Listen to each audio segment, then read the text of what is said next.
Am I the a-hole for telling my heavily pregnant friend her fiancé was in a documentary?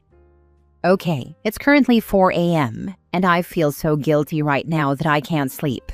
So, my friends and I decided to watch a documentary that's been trending. Not gonna lie, I was expecting a documentary showing the human side of a certain person, but yeah, as anyone who's seen it knows, that's not what it was.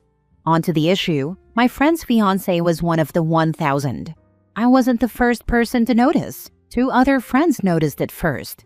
I didn't believe it at first, but after a second watch, it was definitely him. Even though his face was covered, his body shape and especially his tattoos were undeniable.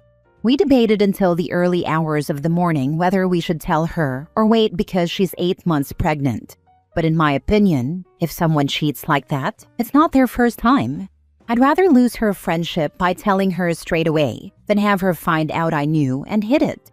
Let's be real, when you tell someone news like that, there's a huge chance they'll hate you, not the cheater. So this Sunday morning, I asked my friend to meet up to talk. I showed her the evidence, and the minute she looked at the picture, she knew it was him and broke down. I expected her to be angry at me, but she thanked me for being honest, especially since multiple people had only hinted that she should watch the documentary instead of being upfront like I was. I ended up driving her to her mom's house. I'm guessing she told her fiancé I told her because he has been blowing up my phone, calling me an evil little homewrecker who ruined his life, and accusing me on social media of trying to ruin his relationship and wanting his unborn daughter to grow up without a dad. My friends are angry with me for telling her straight away and not waiting until after she had the baby, in case the stress would cause health issues.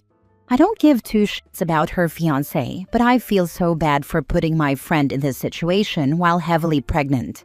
I'm worried that if something does happen to her, it will be my fault, like maybe she would have found out on her own if I had just waited. Am I the a-hole for telling my pregnant friend her fiancé was in a documentary? Now for the top advice before reading the mini update. Just to be clear, since the OP wasn't, the dude was in a video banging a random chick with 999 other guys, apparently while already with his fiancée. I'm pretty sure this is cut and dry LOL. He was part of the 1,000 Bonnie Blue lineup in January. They got engaged on Christmas Day, and my friend would have found out around January she was pregnant. She didn't tell us till she was 3 months pregnant. People were saying I was very vague in the post, but I didn't know would saying the name of the documentary against the rules, and I don't want to give too much information away for my friend's sake. Yeah, you absolutely needed to tell your friend. I have a hard time believing this is the only time he's been unfaithful too. Not many guys decide to cheat for the first time by doing porn. I really hope he was decent enough to be careful for my friend's sake. Let's be real. What matters is how your friend feels. You told her right away and she was thankful. She took action right away. Does that sound like the kind of person who would want you to keep that secret from her? Not the a-hole. It's early days yet though. She could stay with him, and this could all turn on me. I'm a hairdresser and I've had women come in telling me they're getting divorced, giving very valid reasons. And then 4 weeks later they'll come in praising their partner. There's always a chance in situations like this that the victim will put their hate on the wrong person. Yeah, you're right. That is a possibility. Her reaction makes me think she's a bit more self-assured and confident than that, but it's always possible. Probably a good idea to block her ex and not badmouth him in the meantime. But even if that's what happens, you still did what a true friend would do. And you're not the a-hole. If I were her, I would absolutely want to know before giving birth and having the extra complications of a kid to deal with. She now has time to set up her support network. Now for the mini update. My friend's fiancé wasn't the only one of our partners involved in the lineup. My boyfriend of 3 years was one, and so was another friend's husband. 2 hours ago, he, my now ex, posted screenshots of a group chat and photographic receipts that no one could deny. Other men in relationships were involved. He said in the caption, "I wasn't the only one there," tags me. Maybe check your own man before coming for my relationship. Tags 5 other women. I'm not taking the blame alone and being seen as the bad guy while tags the men did the same. There was a lot more said, but I stopped reading and just deleted my social media accounts, then blocked my now ex. I don't want to hear his explanation. I feel so humiliated and physically sick. I don't know how I'm going to face my coworkers or clients at work tomorrow. I wish I could just disappear. My phone is going crazy, so I'm going to turn it off, take a long shower, and see if I can get any sleep for what I'm sure will be a hellish tomorrow. Next story. Am I the a-hole for giving my ex-best friend a taste of her own medicine after she betrayed me? My 26 female stirred up some controversy recently with my former best friend, let's call her Taylor, also 26, after pulling a petty move I don't really regret. Taylor and I were best friends for over a decade. We met in high school and had been inseparable ever since, through college, nursing school, and even landing jobs at the same hospital. When my parents moved abroad, her family became mine. Her mom even called me her second daughter. A year ago, I was stuck in a toxic, abusive relationship and had to leave my apartment overnight. Taylor took me in without hesitation. I moved into her second bedroom, and we agreed this would be temporary until I could break my lease. I insisted on paying rent and utilities, and we made clear boundaries about shared space and guests, especially since we worked opposite shifts. But as soon as I moved in, she changed. She became cold, passive-aggressive, and accusatory. One night, just 2 weeks in, she blew up at me for not paying rent mid-month, even though we'd agreed on a payment schedule since I was paying 2 separate rents and utility bills until I could break my lease. We talked it through, she apologized, and blamed work stress. I gave her the benefit of the doubt. Then came more issues. Guests over without notice, complaints about trivial things, like folded clothes left in the bathroom, and eventually a major fight where she accused me of taking advantage of her kindness. I reminded her I was paying bills and following our agreement. She claimed she thought I'd just pay and not expect any say in the living arrangement. After that, we didn't speak for days. But eventually, things became tolerable, albeit tense.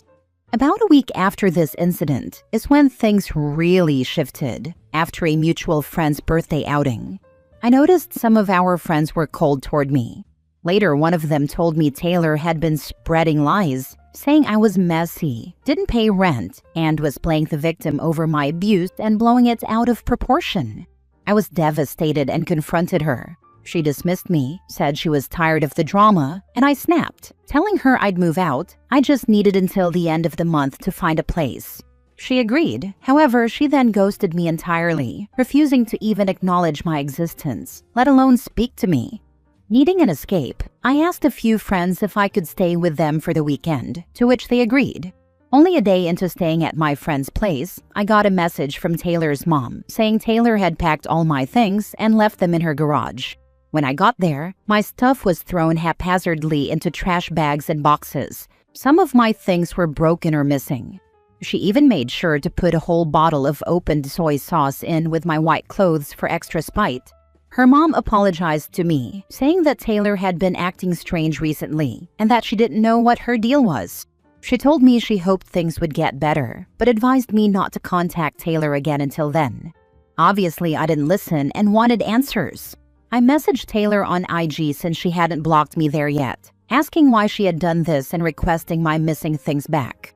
She didn't respond, but I did get a message from her mother telling me to stop harassing her daughter and that Taylor was going through things. Tired and heartbroken, I didn't want to fight any longer, so I just blocked them both, along with many of our mutual friends. I stayed in a hotel for a while and eventually found a new place. I've spent the last year healing, going to therapy and starting over. New apartment, new hospital, new friends. I even deactivated my social media for some peace. That all changed last week. Taylor reached out through a new number, saying she felt awful and wanted to reconnect and apologize. Old me would have jumped at the chance, but something felt off. So I decided to reach out to some old mutual friends and found out that Taylor had been secretly dating my abusive ex behind my back while I was living with her. The same ex I was trying to escape at the time, the one I had been crying about, who left marks all over me. I found out they had been dating for some time but had just recently broken up. I was disgusted and I snapped. I texted Taylor saying I'd love to catch up and made a reservation at one of our favorite busy Friday lunch spots. She showed up on time. I stayed home in my pajamas. I kept texting her fake excuses, stuck in traffic, parking now, etc., before finally blocking her. Then I had my mom, who doesn't like her either, send one last message. There's no need to text my daughter anymore. Please stop harassing her. Some friends say it was deserved, but many others that I respect and admire think I took it too far and should have been the bigger person. At first, I felt very vindicated in my actions and even thought I went easy on her, but now I'm not so sure. So Reddit, am I the a-hole? When you said a taste of her own medicine, I thought you meant she was gonna turn up to your reservation and find you locking lips with an ex of hers. Honestly though, I could have made it so much worse than I did. I also didn't have the time to coordinate all of that. I have a question. Do you think there's a possibility of them dating before you broke up with your ex? Because I'm just like, it's just weirdly timed. Or your ex was just that charming. I also love how her mom is saying you were harassing her, when in fact, she's doing the harassing. And you could have pressed charges for damages, so she's pretty lucky you didn't. I honestly have no idea. I was working really erratic hours at the time, so it's possible. I was in a lot of denial during that time, truthfully, so it's possible I just missed all of the signs. I never imagined any of this would happen, but I guess you never really know what lurks in the hearts of others. Ugh, not the a-hole. I agree with other posters here that you weren't mean enough.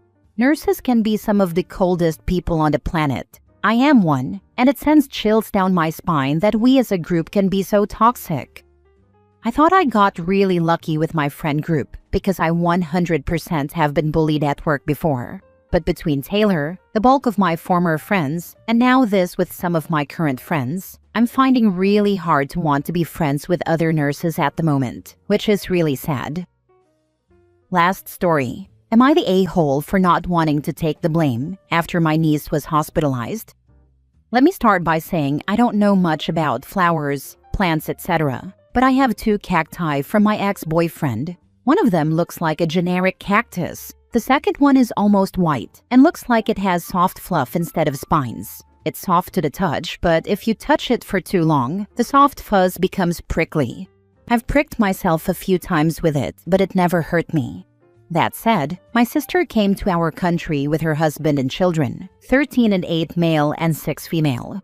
On the second day, they came to visit me. At one point, all the adults, me, her husband, her, and our mother, were in the kitchen cooking together, while the children, nephews, and our younger cousin stayed in the living room watching cartoons. When my sister and I went into the living room, we saw her daughter licking this cactus. We quickly learned that the children were interested in its unusual appearance, discovered that it was soft, and then began encouraging each other to touch and lick it. Well, okay, I placed the cactus in a higher spot, we had dinner, and everything was fine. Later, my sister, her family, our mother, and our cousin went home, and I went to bed. I woke up in the morning to a lot of angry texts and calls. From what I understand, my sister and I still haven't had a peaceful conversation, so this is based on texts, a few fights we've had, and my mother's version. After they got home, my niece started complaining that her face hurt. They ended up in the emergency room. Her tongue was swollen, and she had strange spots on her arms and around her ears. She also vomited. She stayed in the hospital and had some tests done. The results came back a little strange, but the doctors said it was probably nothing to worry about. She'd be fine, and they gave her some medication. According to my mother, my niece was already less swollen by the morning. While this was happening, my sister remembered the cactus situation and apparently even sent her husband to my apartment to bring the cactus to the hospital so the doctors could confirm it was the cause. Honestly, I didn't hear a thing. According to the texts, he was knocking on my door and the neighbors forced him to leave, and there was a big argument in front of my door, but again, I didn't hear anything. I slept through the night, and no, I'm not taking sleeping pills or wearing earplugs. My neighbors haven't said anything about it either, so I think that part might be exaggerated, but anyway. This is where the problems begin. Healthcare in our country is 100% free as long as you are insured. Not only did my sister's children not have insurance for this trip, Or maybe this particular incident isn't covered, I really don't know. But they are also not officially citizens of our country. So my sister ended up paying for her daughter's hospitalization. Now my sister wants me to pay her back. The thing is, I can't. First of all, I don't even have that kind of money. I would have to take out a loan to pay for it, but no one in my country will give me such a large loan because I am a student with a trashy job contract. Even my apartment is in my father's name, and he pays 70% of my bills. He and my mother are divorced. Secondly, I'll admit that I don't feel particularly guilty. I'm sad that my niece suffered, and I would definitely like to visit her and give her something or take her somewhere to apologize. But in the end, I didn't leave that cactus out on purpose. I didn't even know a cactus could cause such things. My sister isn't taking this well and now won't talk to me. My niece is getting out of the hospital tomorrow, but my sister said if I show up, she'll call security. Many of my sister's messages are chaotic. On one hand, she's begging me for money. On the other, she's yelling at me and the doctors. She claims they deliberately kept her daughter longer to get more money out of them. Then she tells me she's going to sue me. Then she apologizes and asks to talk to me. When I call her, she yells at me again, and so on. She even tried to drag our father and my relationship with him into it. Long story short, she and Dad stopped talking after he and Mom divorced, and she always blamed me for not doing the right thing. No one cheated, and there was no violence. Our parents separated after my dad changed jobs and started traveling.